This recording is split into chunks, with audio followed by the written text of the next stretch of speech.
Hi friends, இன்றைக்கி நம்ம ஒரு அருமையான ஆட்டுக்கால் குழம்பு வந்து எப்படி செய்யலான்றது தான் பார்க்க போகிறோம். இது வந்து இட்லி, தோசை, இடியாப்பம் கூடலாம் வச்சு சாப்பிட்றதுக்கு ரொம்ப சூப்பராக இருக்கும். வாங்க இப்போ எப்படி செய்யலான்றதை பார்க்கலாம்.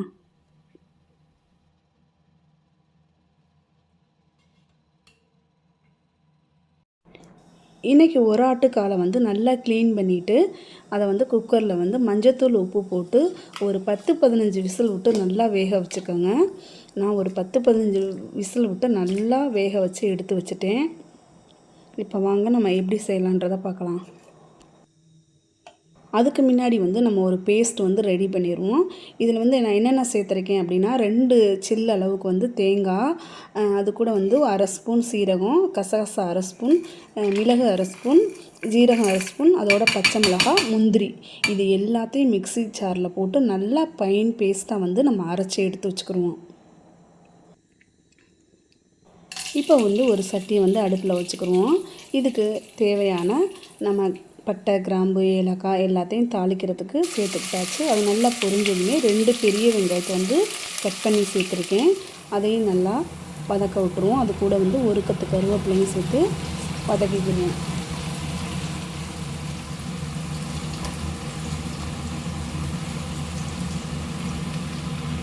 இது கூடயே 2 பெரிய பழுத்த தக்காளி வந்து கட் பண்ணி சேர்த்துக்கிடலாம்.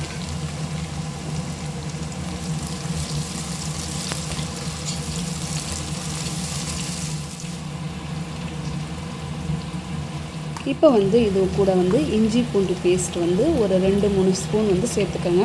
நான் என்னுடைய இஞ்சி பூண்டு பேஸ்ட் வந்து கொஞ்சம் தண்ணியாக போச்சு. நீங்கள் வந்து கொஞ்சம் பார்த்து சேர்த்துக்கோங்க.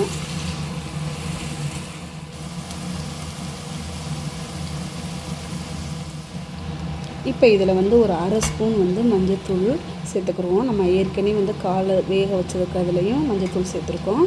அது கூட வந்து ஒரு 1/2 ஸ்பூன் அளவுக்கு நான் வந்து மிளகாய்த்தூள் சேர்த்துருக்கேன். 2 ஸ்பூன் வந்து தனி மல்லித்தூள் சேர்த்துருக்கேன். இதை எல்லாத்தையும் சேர்த்து எண்ணெயில் வந்து ஒரு 2 நிமிஷத்துக்கு நல்லா வதக்கிடுவோம்.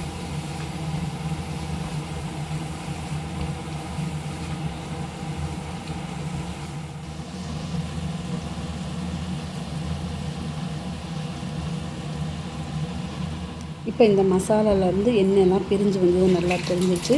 இப்போ நம்ம வேக வச்சுருக்க அந்த காலை வந்து இது கூட வந்து சேர்த்துக்கிடுவோம்.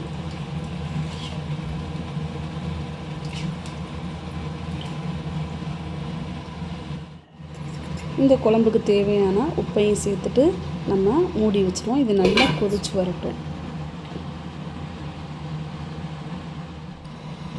குழம்பு வந்து நல்லா கொதிச்சிருச்சு. இப்போ வந்து நம்ம அரைச்சி வச்சிருந்தோம்ல பேஸ்ட்டு, அதை வந்து நம்ம சேர்த்துக்கிடுவோம் இதோட.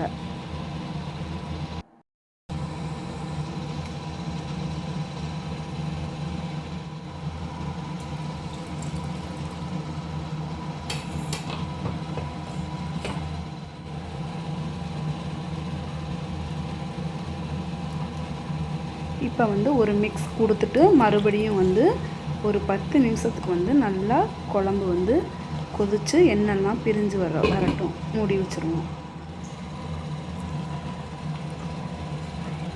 10 நிமிஷம் நல்லா குழம்பு வந்து கொதிச்சிருச்சு. இப்போ ஃபைனலாக வந்து நம்ம மேலே வந்து கொத்தமல்லியை தூவிட்டு வந்து குழம்பு ஆஃப் பண்ணிடுவோம். இப்போ நம்மளுக்கு அருமையான ஆட்டுக்கால் குழம்பு வந்து ரெடி. இது நல்லா இட்லி, தோசை, இடியாப்பம் கூடலாம் வச்சு சாப்பிட்றதுக்கு ரொம்ப சூப்பராக இருக்கும்.